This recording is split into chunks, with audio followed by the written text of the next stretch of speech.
You know what? I forgot to talk about some different drum muffling techniques. So I'm actually going to step back for a second. This picture actually is one of my favorite tricks for drum muffling.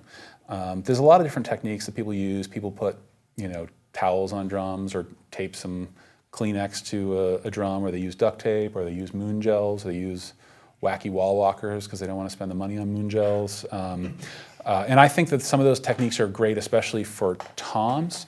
Although one of my thoughts on most muffling techniques is that it will muffle both the attack and the resonance of the drum. And in some cases, you want to have a nice, clear, open, crisp attack and then a muffled resonance. And I feel like snare drum tones really polarize people more so than tom and bass drum sounds. Some people, to them, an open snare sound is a very short snare drum that reacts a lot with the room. For other people, an open snare drum sound is a very resonant snare drum that doesn't react so much with the room, or maybe it's some combination of those two. I tend to prefer less resonant snare drums that interact with the room. So it's a tight sound up close. I think that's because I record a lot of fast music, because I don't like when someone's like, doing a blast beat and they have an unmuffled snare, instead of like da, da, da, da, da, da, da, you get like and I don't like that kind of stuff. So I tend to go with a more muffled snare, but then I like how that sounds in the room, so I get more of my decay from the room sound. So what I'm doing here is actually a trick that I picked up from my friend Carl Plaster, who's he's a fantastic recording engineer, drum tech, and I believe he currently works as the front of house engineer for Blue Man Group. And what he likes to do is to cut up an old piece of drum head and then tape that to the rim of the drum, so that when you strike the drum head the little like flap of old cut down drum head will sort of bounce up. So when the initial strike of the drum is undampened, but then gravity causes that flap to fall back down and rest against the head when it's resonating. So it sort of deadens the resonance of the drum, but doesn't deaden the attack. And that's been the best technique I've found for muffling a snare drum with my style. And you can kind of scale how much you muffle that based on how big you make your flap. And you can have multiple flaps or single flaps, small flaps. But it's important that you can kind of see on this in this picture how there's a gap in between the hoop and the flap. You want to make sure the flap is free to bounce around on its own. All right, so that's it for drum muffling. So, well, first of all, before we go on, any questions about any of the science we talked about so far?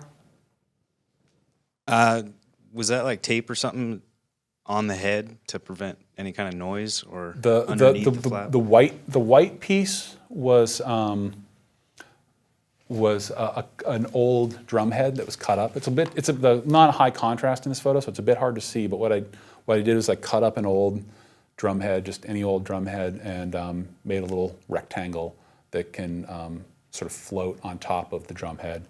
And then there's some I think themed duct tapes seem to be the prevailing wind these days. So this is some mustache tape I found at probably Home Depot or something. So yeah, some mustache tape to hold the flap in place. So close miking. First thing that's important is choosing what kind of mics do we want to use. Some people love, there's condenser mics, there's dynamic mics, there's ribbon mics, and you want to choose the right tool for the job. So I think, going back to what we talked about earlier about the history of sound, most often a lot of the records that we like used a lot of dynamic microphones for the close miking. You don't have to do that. You can use condensers, you can use ribbons. I don't tend to use a lot of ribbon mics when close miking a drum set, just because most ribbon mics are a figure of 8 pattern, and depending on how the drummer sets up his kit, sometimes a figure of 8 pattern can be nice because you can use the null of the figure 8 to reject an adjacent cymbal, but more often than not, the back side of your figure 8 mic is probably aimed directly at a cymbal. If you do have like minimal microphones to choose from, or you're going for a minimal mic setup, which can be great to reduce your phase discrepancies, sometimes a figure 8 microphone positioned in between a tom and a cymbal is great because you just need one mic to get the cymbal and the tom. And I think Eric Valentine is well known for using that kind of technique, but it's also very dependent on the drummer's setup. I'm going to be mostly talking about generic microphone techniques that should work. Maybe not always the best thing, but techniques that will work regardless of musical style and regardless of the type of drum set someone has set up, whether they have 50 toms or 0 toms. Like, this stuff will always work. It's not always the best, but it'll always work. So when it comes to close miking, most often on snare drum, I'm using either a Heil PR30 or 31 on the top, sometimes a 57. If you can find one of the old Unidyne 57s, those tend to sound better, bigger, more open than a newer 57. Sometimes I'll use a Beyer 201. Beyer 201 is probably like the most condenser-y sounding dynamic mic that I use. It's got quite a bit of crispness, so if you're going for like a real sizzly kind of snare drum, sometimes a 201 is the right choice. The Heil's my favorite for a bark, and then a 57 is just the, like, you know, you want something that you know is going to sound right and not need a ton of EQ. You might go for a 57. On the bottom of a snare drum, I always mic the bottom of a snare, but I don't always use very much of it in the mix, and I'm typically using a Sennheiser 441. And 441 is great just because it's a hypercardioid pattern, so it rejects a lot of the bass drum and the hi-hat and whatnot. You know, I'm trying to kind of just, as best I can, isolate the drums from each other without doing it in a way that totally inconveniences the drummer. So, like the 441 on the bottom. When it comes to toms, you know, there's a lot of great solutions for tom mics. I mean, Sennheiser 421s are really popular for toms. I mostly use Josephson E22Ss, which is, they're kind of pricey, but they're great sounding mics, and that's the Steve Albini signature model that Josephson puts out. And that mic typically positioned kind of almost along the same plane as the drum head. You know, I actually don't really know how legit this is, but some people believe that with larger diaphragmed mics, that if they're kind of off axis from the source, that there's actually a bit of a phase discrepancy within the capsule. I don't know how true that really is, but I have found that positioning those mics sort of along the same plane as the drum head works best for me. And most records I do, I'll also bottom mic the drum heads on the toms. And if I have a small enough kit and I have enough E22s, I'll use the E22 for the bottom mic. If not, I'll use something else. The bottom mic is certainly not as crucial as the top mic, but it does tend to add a sense of three-dimensionality to the tom. I like it. I like how it sounds, and I'm going to talk about balancing out the bottom mics in a bit. There's also a lot of other condensers that can sound great on toms. I have a Wonder CM7 FET that I use quite a bit, especially on floor tom, and that's like a U47 FET inspired microphone, large diaphragm condenser. You have to be really trusting in your drummer that they have good accuracy and won't hit the mic when you use them like that, expensive and fragile.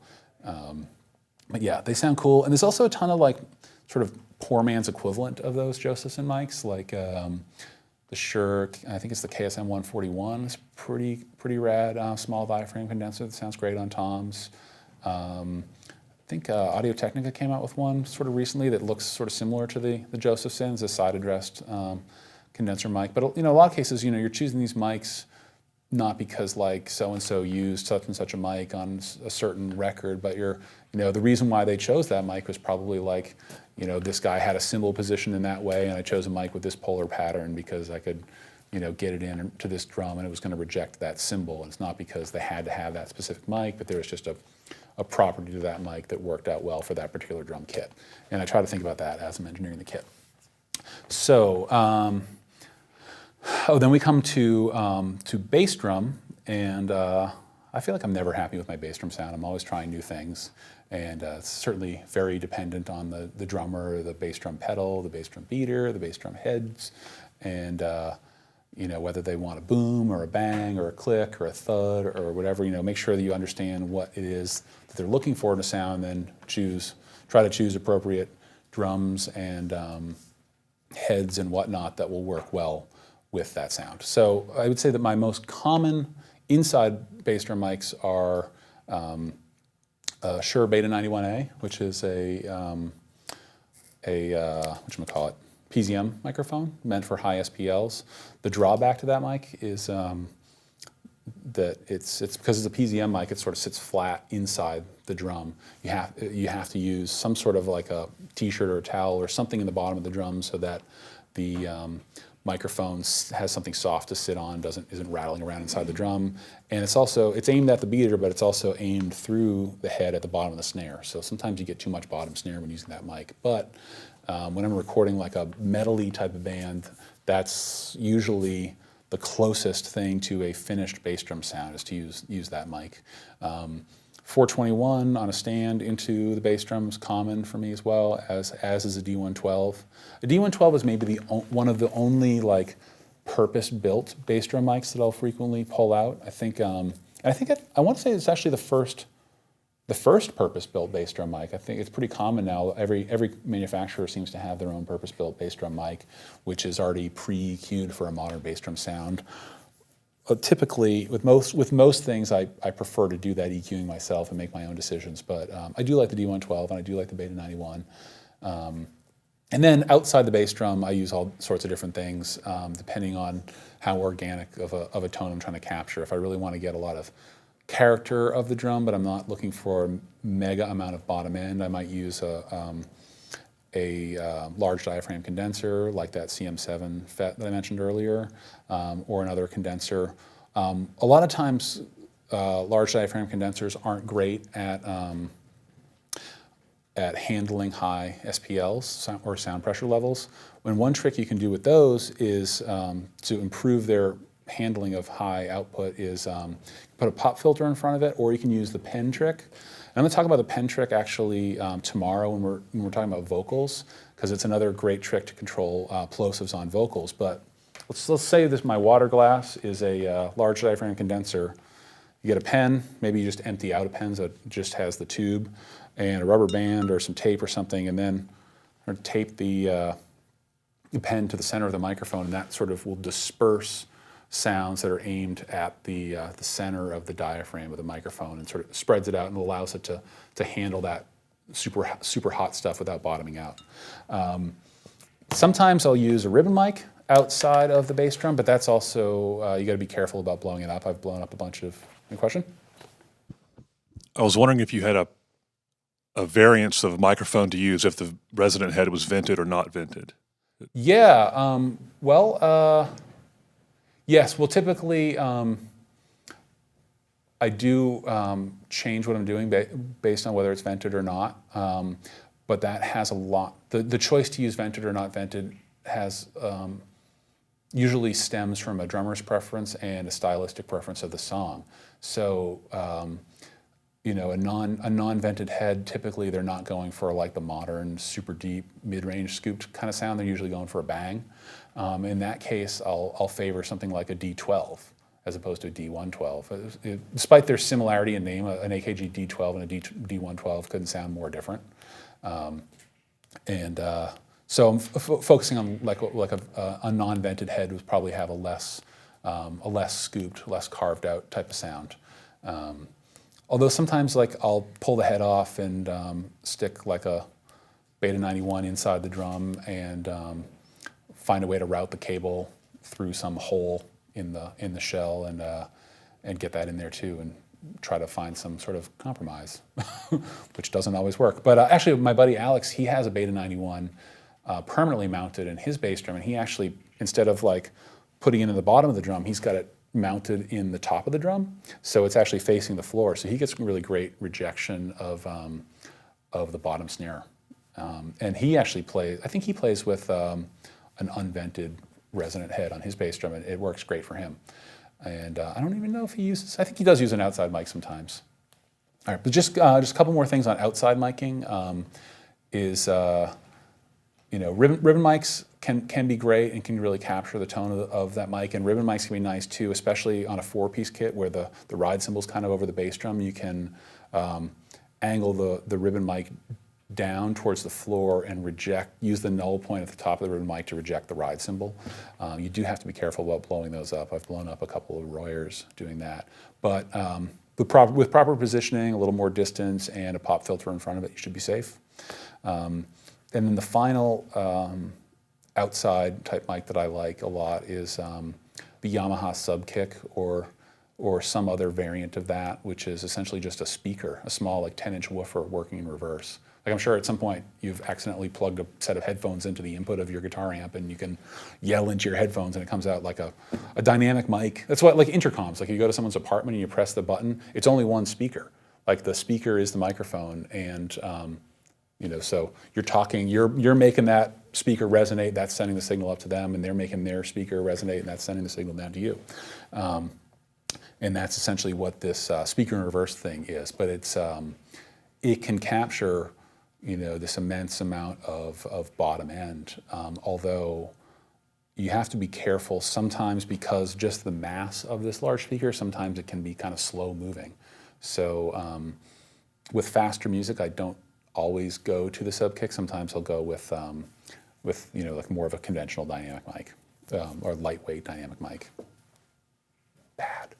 All right, so signal processing. I don't tend to do a lot on signal processing on close mics on the way in. Just try to select good mic preamps, and depending on the drummer, if I'm trying to capture a ton of transients, I might use a more open sounding mic preamp that's maybe a little bit brighter. Maybe it doesn't have a transformer. Transformerless mic preamps tend to be a little bit faster. Or if I'm trying to get more of a weighty type of drum set, I might go with like a Neve API, Trident Day King kind of thing. I think Day Kings are probably my most common close mic drum preamp.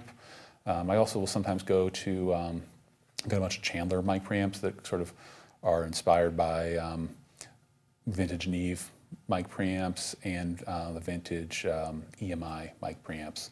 And those are all like transformer-based stuff. The Day King stuff tends to be a little brighter than the Neve stuff, which works well, I think, for a lot of the fast music that I'm recording, but certainly not the only choice.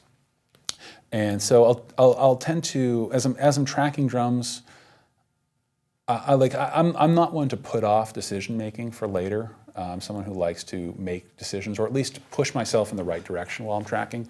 So I'm not afraid of doing some EQ and some compression on the way in, but I try not to paint myself into a corner. So I'll give it like a couple dB here or there of boost or cut, or maybe of limiting on the way in, just to kind of bring myself into the right zone. And I feel more confident about doing that when I'm tracking a band live, when I can hear all the elements happening at the same time as the drum set. When I'm tracking just a drummer by themselves to a scratch track, I'll maybe be a little bit less heavy-handed. So yeah, just a little bit of EQ and stuff on the way in, just to kind of push myself in the right direction to a finished tone, but not making all the decisions on the way in.